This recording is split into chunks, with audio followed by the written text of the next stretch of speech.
И все, тихо, ждем команду. 67 000 болып атау. А почему, когда ошо кагазын алган, ты сен учкан жоксун? Я басында эле айттым, 95 000 сом. Сейчас вот эти документы делаются. Я клиента уже нашел.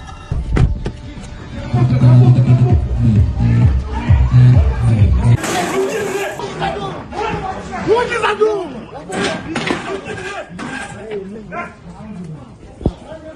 Фамилия, имя? Фамилия, имя, отчество?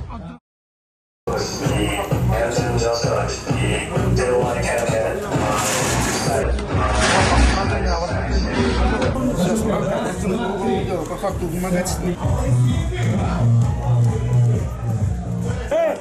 Правый карман. Денежные средства. Все денежные средства имеют личный купюр. 20, 10, 15, 20, 25, 90, 95 тысяч. А исходя денег, как можете объяснить?